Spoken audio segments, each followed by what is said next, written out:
They say you are what you eat, so I don't eat chicken feet. But I love me some of Grandma's pickled beets. Well, cut it up, put it in the pan, throw it over your shoulder and see where it lands right here in Farmer's Kitchen. Maters, taters, beans and corn, the cows in the barn and the sheep's been shorn, kids in the barnyard chasing Grandpa's chicken. Chicken.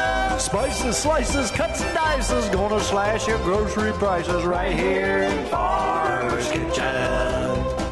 Help you grow your garden good with recipes to suit your mood. Try some grub you've never tried before. Smash it with a wooden mallet. Gonna educate your palate. Right here in Farmer's Kitchen. In Tim Farmer's Country Kitchen. We're gonna cook something good now. Funding for Tim Farmer's Country Kitchen is brought to you by L81 Bottling Company. Taste, love, and share the tradition.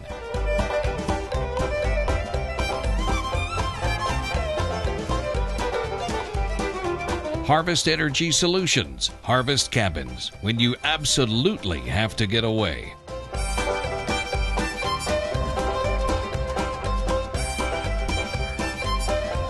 Kentucky Sheep and Goat Development Office. Try something different tonight.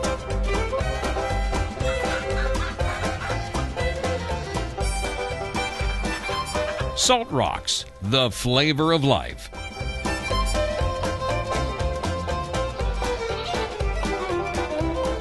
Good Foods Co-op, Marksbury Farm Market, Weisenberger Mill, your village shop. Hello and welcome to Tim Farmer's Country Kitchen. Could that be rain up there? I hope so. You know, usually we're a week behind when you're watching this. It's been dry here in Franklin County. Let me tell you what, and our garden is a mess. I mean, it looks good, but we didn't have water. Right. But I don't think it's going to rain, but look what we got going on behind us. Oh no! Is there a smoke alarm? Look at that. That's what we're talking about. Now, why we have all this smoke up here? Well, you like the bacon. I love the bacon. Now let me tell you what we did. We took equal parts, just like Jay showed us a while back. We took kosher salt, brown sugar, and real 100% maple syrup. Now we just did a cup apiece, equal parts, and I did probably 1/3 of a cup of coarse ground black pepper because I like that. Good. Oh yeah. So I'll tell you what let's do. We got our smoke rolling. Now we got some friends coming over. Remember Jennifer who showed us the edible plants? Mm-hmm. Now we're going to talk about medicinal plants. Her and Craig are coming over here in a little while. But first, let's get some smoke rolling across this bacon that we've let set for 7 days. We've turned it over every day with that mixture. A lot of times people will rinse this off. I'm going to leave all that on there. Sounds good to me. Because we're going to eat it almost immediately. Yum. We're going to probably warm smoke it, maybe get that temperature up just a little bit on the inside, and then we're going to commence just to eat this bacon until it's gone. I like that. Because we can. All this, it's a big slab. Oh yeah. Okay. All right, let's get to work.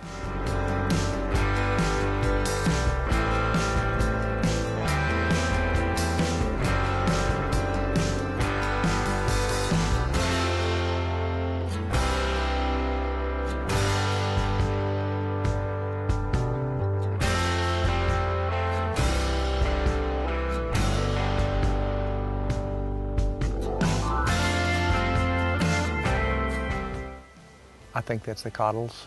I think they're on their way up. We're going to learn about medicinal plants. In a little while, your mom's going to show us how to make some quick and easy pickles. A little different take on things because they're already prepped. There's very little work. Some of my favorite pickles in the world. I didn't know what she was doing. Now I know her secret. And it's like a fun kitchen project that a kid could do. Right. Yummy. Also, we're going to honor our Father's Day, show some old clips of our dads, some things they've done. We've got a great show for you tonight. You remember where you got your ideas for using red bud blooms in salad? I think they're here. I can't wait to learn new stuff. Medicinal plants this time. Medicinal. Okay. Let's go see if they're here.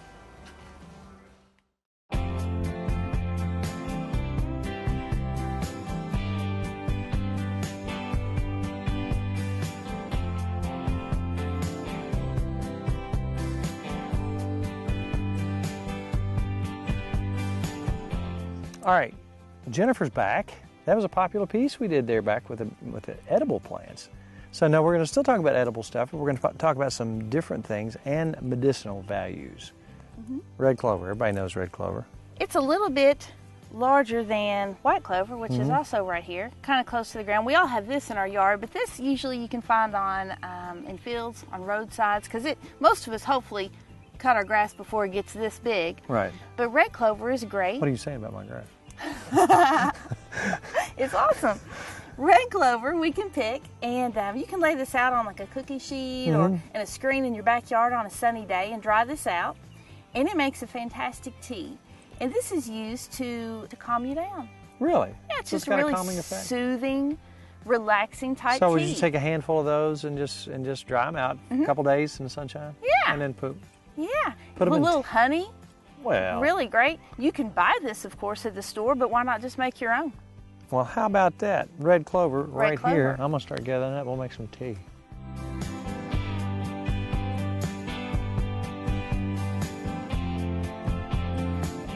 All right, now I got my stick out because there's some stuff I don't want to touch. Definitely. Nikki was up here the other day. She said, "Ow, what's hurting?" And I said, Ouch. "Oops, that's a stinging nettle is the reason why they call it." Tell us about this plant. That plant hurts so bad. Oh, yeah. It's just awful. It wraps around your legs and it kind of tugs and it stings and it just feels like 100 little tiny miniature bees and it just doesn't go away. Like a little It's just jellyfish. awful. Yeah, it's like a jellyfish. That's exactly what it's like. It's just awful. And the strange thing about it is the cure for that is that. If you pull that plant up and you throw it in a blender and you blend it up, the juice from that plant, if you apply it to the sting, will actually soothe the sting. All right, we've talked about the bad. Now, what's the good with the stinging nettle? The stinging nettle also is loaded, the juice, it's been used for centuries to treat iron deficiency anemia. No kidding. Yeah, they've used that for centuries. And also, if you have someone that has bleeding issues like nosebleeds or such, it's full of vitamin K. So you can, if you drink it on a regular basis, it will help clot blood. Well, how about that? It's loaded, it's a very rich source of vitamin K.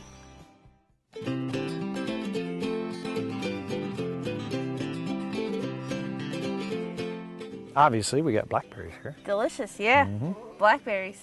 But actually, I'm not going to tell you about the berries because you already We know know they're what good. those are good for. You know what those are good for. I was going to tell you about the leaves. Hmm. You can take the leaves right. and carefully take the leaves because these little bushes are full of briars. And dry these leaves and make a tea for an upset stomach or for diarrhea. No kidding. Yeah.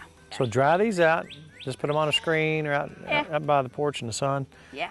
And again, diarrhea and upset stomach, right. Well, and it's safe son to of a- use for adults and children.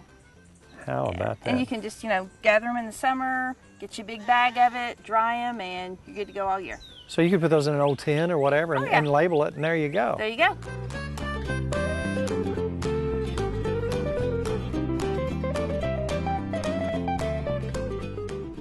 Catcher's mitt, kind of, sort of. Here's a more typical shape. Tell them what that is. This is sassafras. And you know another way to check and see? Smells so Smells good. Yummy. Yeah, Tell definitely. Tell us about the root of this outfit. This is sassafras, and the root, it makes a yummy tea. But the thing about the tea is it will actually lower your body temperature. So it's great for a fever, but you don't want to drink too much of it if you don't have a fever because it still lowers your body temperature. So either way, it's going to lower your body temperature. But it's a great tea. If you're going to dig it up, the best time of the year for any root is probably the fall or winter. It's going to have a more potent balance in the wintertime and in the fall. You can still dig up roots in the spring and summer, but they're not going to be quite as powerful at that time of year. And it's got almost a licorice taste to it. It does. I love it. Do you? Yeah. I like to add a little honey to mine. Mm-hmm. Sassafras tea. Sassafras tea.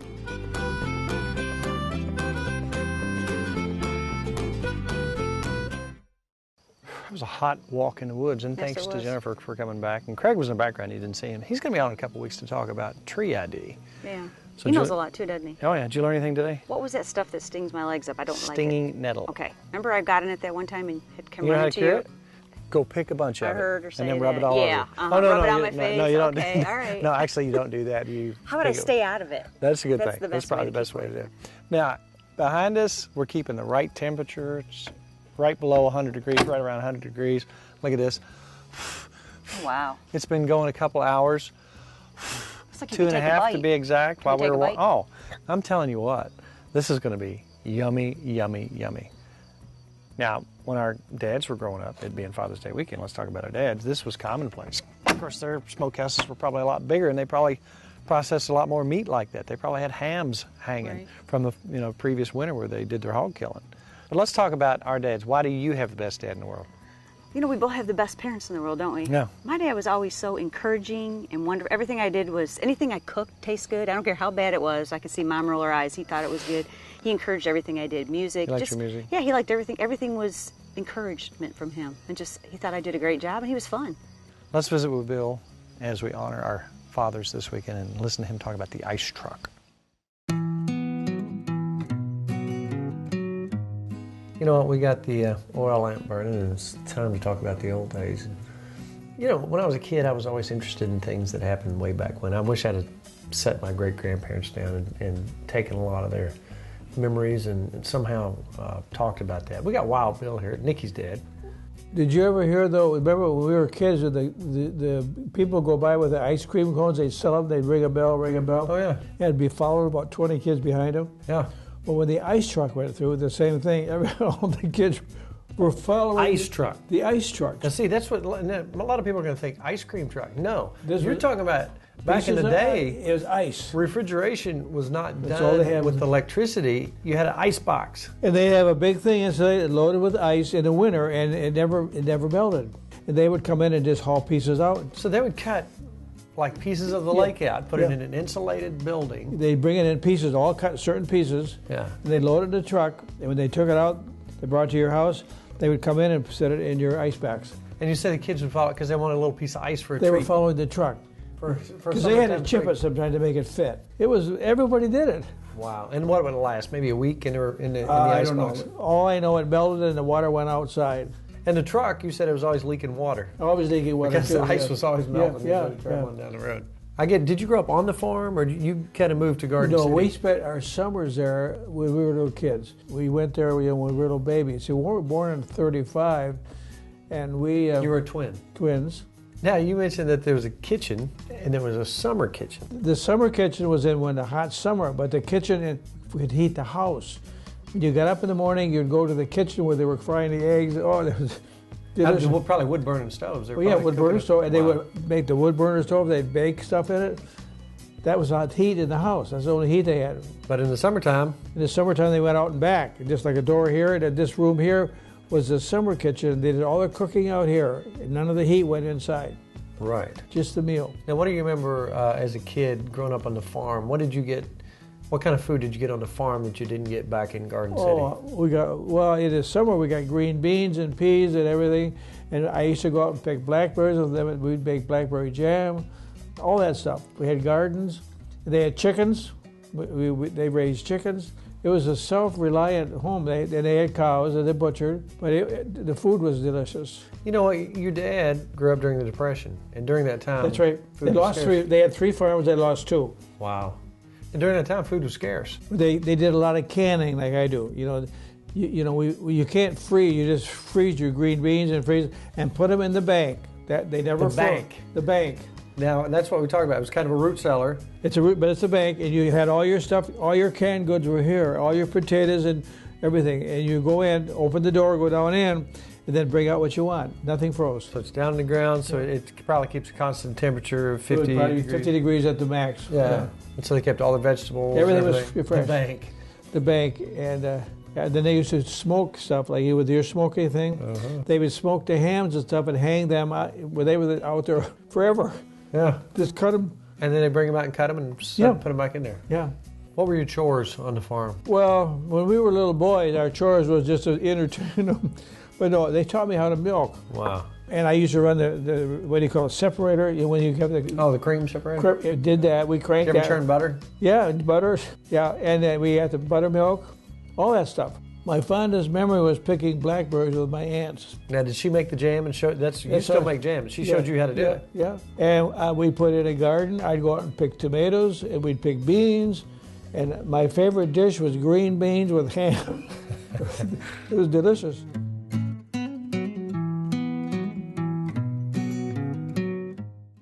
So, you got the best dad in the world? I do, but you're pretty close too. Why do you have the best dad? Why do I have the best dad in the world? Because let me tell you about my dad. Okay. He was a surveyor, a draftsman. He preached. He was constantly busy, but guess what? There's always time to take me fishing. Time for you. I mean, times when I would, I would look at him and I would just beg him. And I knew he was setting stuff aside that was important. Right. But yet he would take, come on, Timmy, let's go. And he'd pick up the fly rods or whatever and say, let's go. And we'd go spend X amount of time. And I remember crying when we had to leave the lake. I was 22, 23 years old. Last week. You cried last okay, week. I was a lot younger than that. Okay. But, just to spend time with Dad was important. And I remember him cooking as a kid. It was always a special treat when he made his hamburgers. They're good. World's greatest cheeseburgers. Here's Dad. All right. Of course, Mom had to start things out, as usual, but Dad's going to follow up with the main course. These are the world's greatest cheeseburgers. Exactly. And we can vouch for that because, do you remember when we said, Dad, please make the world's greatest cheeseburgers? And you would. All right, let's talk about the world's greatest cheeseburger and how simple it is, but the way that you make it. Now, a lot of people like White Castles, but a lot of people can't eat too many of them because strange things happen to them when they eat mass quantities of these things. And some people put dehydrated onions. Those kill me. These are fresh onions. Right. Now, tell us, if you will, give us an overview of how you start. Okay. The thing is, these go so fast, you have to have everything right ready. So I've got the hamburger balls made up. I've got the buns buttered. I've got the onions chopped. The cheese ready where I can get right hold of it quick. Dill pickles, room temperature. Dill pickles, room temperature, salt and pepper, handy. But I got the idea from a small restaurant where they had a lot of customers and they had to serve them very quickly. And the hamburgers would cook instantly. They would go together instantly. And these, to be world's greatest cheeseburgers, they have to be eaten immediately. Yes, they do. Right off the grill. And we never had a problem with it. Remember us sitting there waiting for the next one? Now that's what, just a little bit bigger than a golf ball. Yeah, something like that. What you're thinking, okay, that's not a whole lot of meat, but that's exactly the amount of meat that you need to make the world's greatest cheeseburgers. It cooks up some, and it'll just about take care of a bun.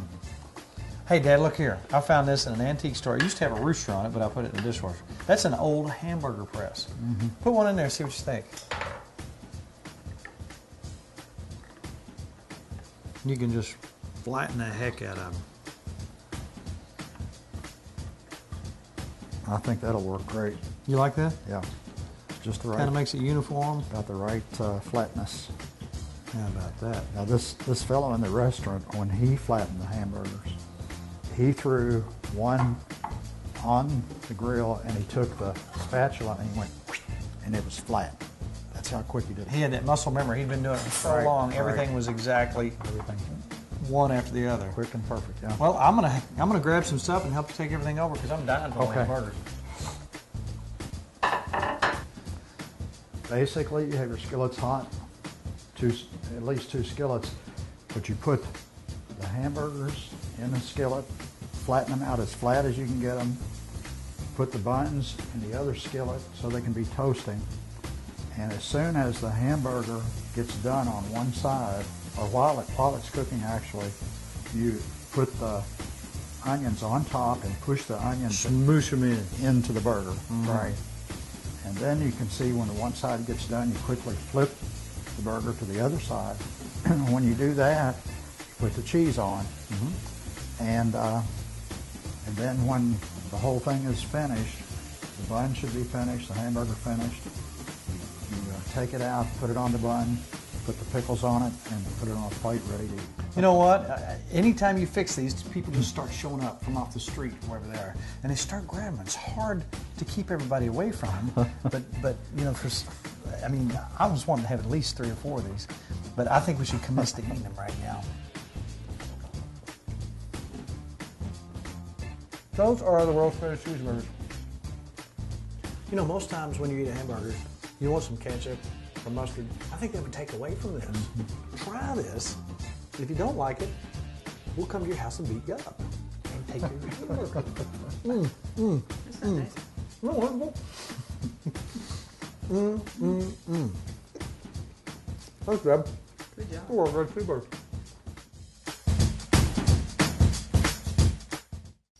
Grandma Nicki's here tonight, or Nicki Senior, as I like to Nicki call you. You know what? I came to your house one time not too long ago, and you said I got some pickles, or you always serve them with dinner, and they're about that thick, and they're delicious. They're my favorite pickles. But it was unusual because I noticed that I would always take them out of a dill pickle jar. Now, I like dill pickles and I like sweet pickles. But these are like a hybrid. What's the secret? There is no secret. There's only 3 ingredients.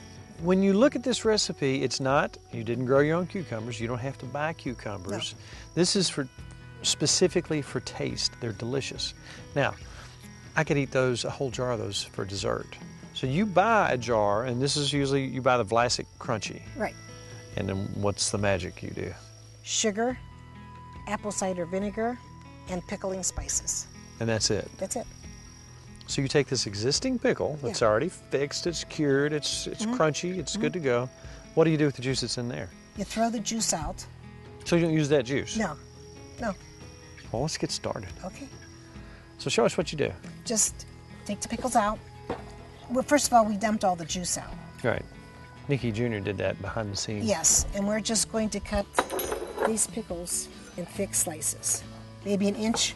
The beauty about this is you can get this unique taste, but the whole process is fairly short. And I hate to say this because I've done some very complicated pickle recipes, but that's probably one of my favorite pickles in the world. I love sweet pickles, but these are my favorite. You know, I have found that in order to grow cucumbers and have pickles, it's hard to get a good dill pickle recipe. So I have an idea. How about our viewers send us a very small jar, just a taste of their pickle. Now these are dill pickles. Send a picture of you making these dill pickles, and we're going to judge them by firmness and by taste and so on and so forth. Now whoever wins the contest gets to come on the show, fix their pickles, and we'll cook them dinner right here. What do you think about that? That'd be great. Is that cool? Yeah. All right, we got the pickles cut up. Yes. Now you're going to make your concoction. Yes. 2.5 cups of sugar. All right. A cup of apple cider vinegar. All right. A tablespoon of the pickling spices. You sure we don't need more sugar, Grandma? 2.5 cups. This is really unusual. The whole process is because you're already taking something that's finished and you're kind of making something else out of it. So just bring that to a boil. Yeah. And it doesn't have to boil very long. Just bring it to a boil. How long have you been making these? 20, 30 years. No good. Yeah. We're up there. I was cooking spaghetti a little while ago, and you were talking about cooking with your mother in the restaurant, and a lot of the stuff that you were talking about doing sounded tedious. Yeah. Cleaning it up and doing all that. And I said, did that bug you? And you said? No. I learned so much from Mom. I just loved being with her. She would cook everything. I learned her recipes. And that was at the state restaurant? That was at the state lunch. State lunch. And where was that again? In Latrobe, Pennsylvania. Rolling Rock Beer. Rolling Rock Beer and the home of Arnie Palmer. How about Mr. Rogers? A lot of famous people from there. Yeah. But not nearly as famous as you. Yeah, right, and me. And then once that boils, we're just going to pour it in here and put the lid on. That's it. Just like that. Yep. Okay, I can hear it. It's getting ready to boil. It's coming. All right. Okay. Let's pray for a non-broken jar. Yeah. It didn't boil very long. Those pickles will probably cool that down. Now you see you've got that traditional pickle look with the pickling spices in the Vlasic jar. And so shake them up for 7 days. Of course, they won't last. By the time they're chilled tomorrow, I'll be having me some dill/sweet pickles. All right, let's go back to Latrobe. Earliest memories in the restaurant. We had every walk of life in Mom and Dad's restaurant. We had doctors and lawyers and people that worked at the, the 5 and 10, and people worked at the A&P, and because of the blue law in Pennsylvania, they were closed all day Sunday. But Mom and Dad left the doors open in the restaurant, and people a lot of people lived in the hotels downtown, so they knew Mom and Dad had the restaurant open. They could come down, eat anything they wanted. Mom and Dad didn't charge them anything. For free? For free. On Sunday? No Yeah. kidding. Yeah. Wow. Did your brothers and sisters all work in the restaurant? Yeah. Everybody? We all did. So it was kind of like the big Greek wedding? Big Calcarinas. Yes. Yeah. I wish I could have seen that place. And I wish I could have met your father. And your mother. I'll tell you, they were very well loved. Thank you, Grandma. I can't wait till these are chilled. Okay. Okay.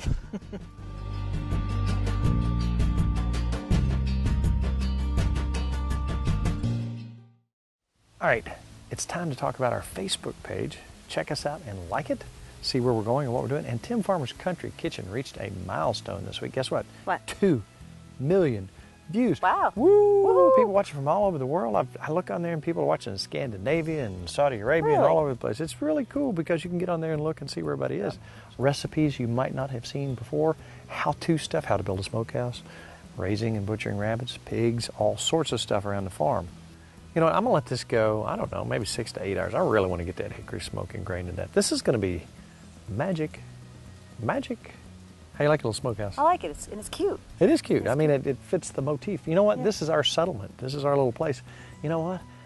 I could live up here off the grid. That's where you are when I can't find you. I know. I sneak up here and take a nap. I know when it where gets you are, too though. noisy and there's a bunch of people down there. That's right. I take naps.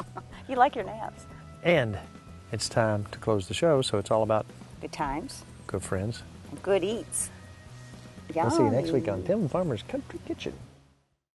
To order a cookbook or DVD of the show, please call 502-319-0487 or email timfarmerck@gmail.com.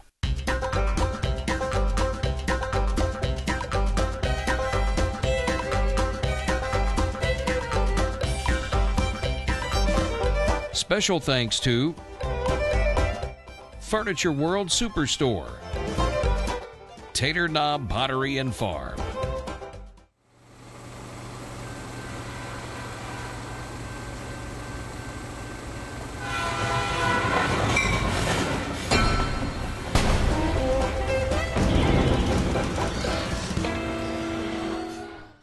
Funding for Tim Farmer's Country Kitchen is brought to you by the City of Stanford, Kentucky. Come back home to Stanford.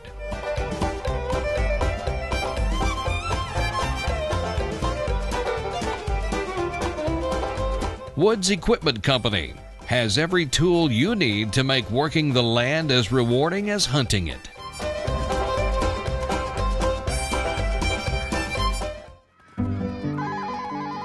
Edward Jones, this is Shirley speaking. How may I help you? Oh, hey Neil, how are you? How was the trip?